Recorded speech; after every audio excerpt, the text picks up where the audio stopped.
روتین روزانه ایدئال برای دانشجویان، تمرکز بیشتر، استرس کمتر. بگذارید از شما چیزی بپرسم. چند بار به خودتان گفته اید فردا بالاخره روتینم را درست می کنم. آلارم را برای 5 صبح تنظیم می کنید. تصور می کنید ساعتها درس می خوانید، ورزش می کنید، کتاب می خوانید، شاید حتی یک صبحانه سالم هم درست می کنید.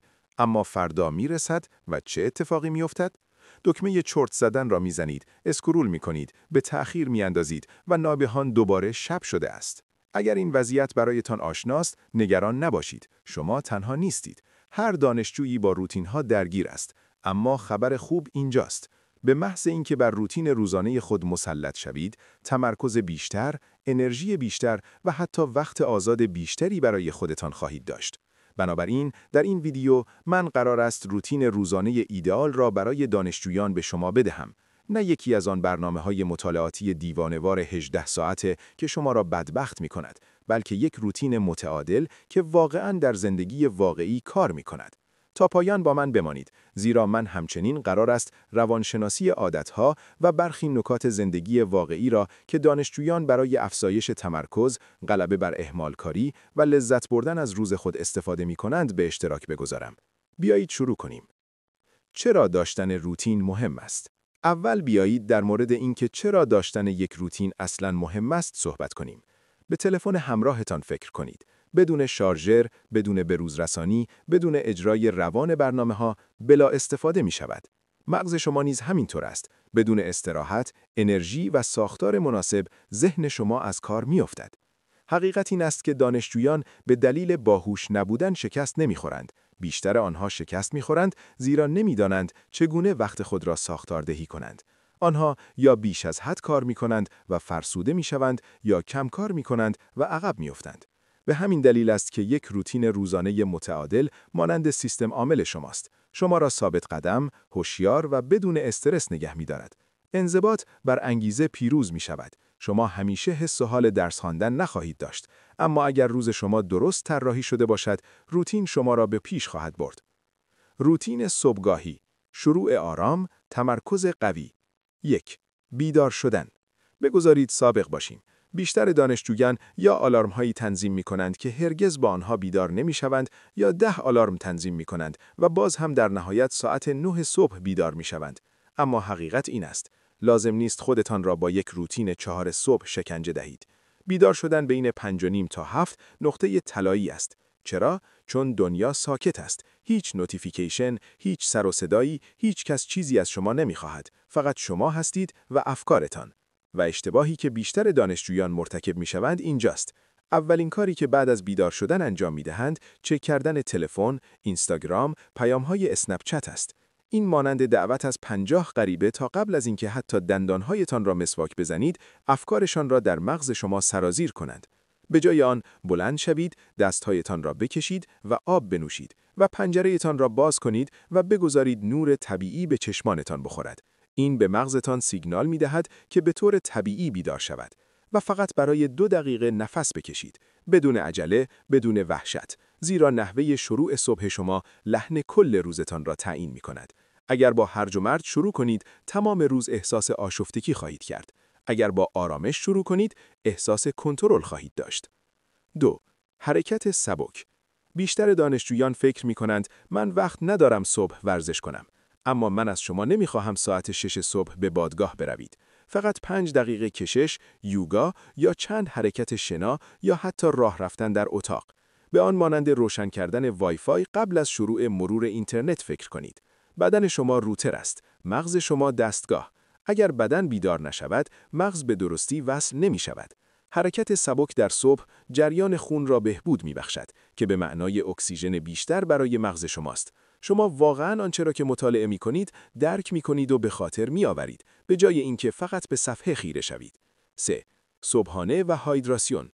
این چیزی است که دانشجویان آن را دست کم می کنند. مغز شما هم فضا می خواهد. هنگامی که درس می خوانید، مغز شما گلوکوز یا انرژی می سوزاند.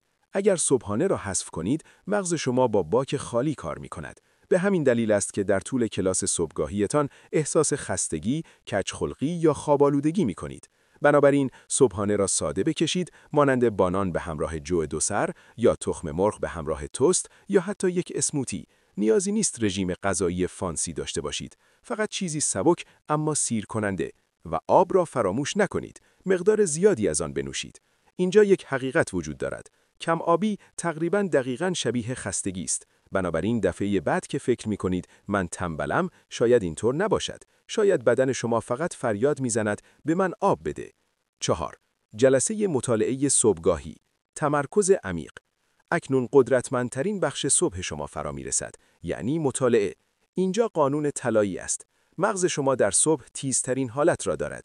چرا آن زمان را در اینستاگرام یا ویدیوهای تصادفی یوتیوب هدر می دهید؟ از آن برای سخت‌ترین درستان استفاده کنید. به طور مثال، اگر با ریاضی مشکل دارید، صبح مسائل را حل کنید. یا اگر در حال یادگیری تاریخ هستید، نکات کلیدی و وقایع کلیدی را حفظ کنید. یا اگر برنامه نویسی می کنید، زمانی که مغزتان تازه است، کدنویسی را تمرین کنید. 1 ساعت متمرکز صبح برابر با 3 ساعت خسته در شب است. و اینجا نحوه انجامش است. از روش پومودورو استفاده کنید. 50 دقیقه تمرکز خالص، 10 دقیقه استراحت. بدون انجام چند کار همزمان.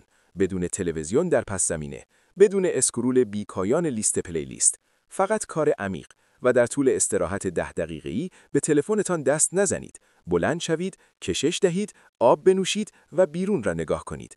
به مغزتان استراحت واقعی بدهید، نه تحریک بیشتر. مغز شما ماشین نیست. حتی ماشین هم برای خوب کار کردن به استراحت نیاز دارد. پس با ذهنتان مهربان باشید. روتین بعد از ظهر، کلاس‌ها و تمرین. 1. کلاس‌ها یا بلوک‌های مطالعه، یادگیری فعال. اگر در مدرسه یا دانشگاه هستید، بعد از ظهرهای شما معمولاً پر از سخنرانی‌ها، کلاس‌های آموزشی یا جلسات عملی است. و صادقانه بگویم، این نقطه است که بیشتر دانشجویان تمرکزشان را از دست می‌دهند. آنها آنجا می‌نشینند، سر تکان می‌دهند، شاید چند چیز بنویسند، اما بعداً هیچ چیزی واقعاً در ذهنشان نمی‌ماند. ترفند اینجاست، یک یادگیرنده مفعول نباشید. یادداشت برداری با کلمات خودتان. همه چیزی را که معلم میگوید یا مینویسد کپی نکنید. مغز شما زمانی اطلاعات را بهتر به خاطر میآورد که اول اطلاعات را پردازش کنید. سوال بپرسید. حتی سوالات کوچک میتوانند مفاهیم را روشن کنند و درس را جالب سازد. آنچه را که یاد گرفته اید خلاصه کنید. بعد از کلاس 2 تا 3 دقیقه را صرف نوشتن یا صحبت کردن با صدای بلند در مورد آنچه که فهمیده اید صرف کنید.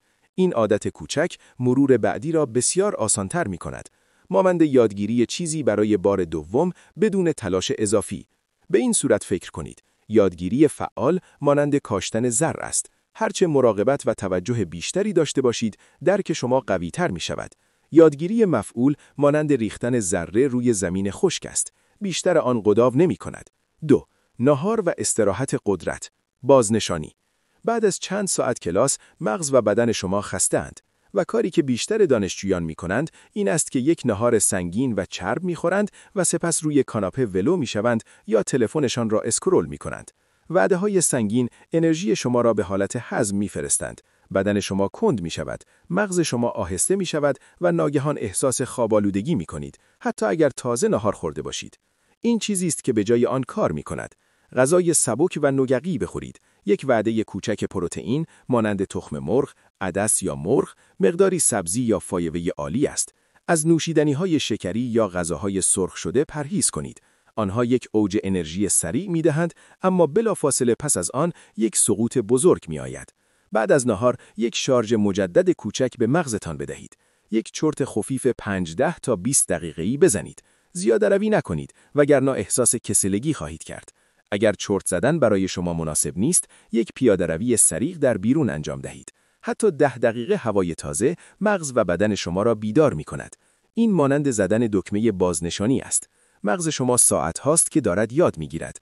پیش از پرداختن به کار بیشتر، سزاوای یک استراحت کوچک است. 3. جلسه مطالعه میاندوحی. تمرین عملی.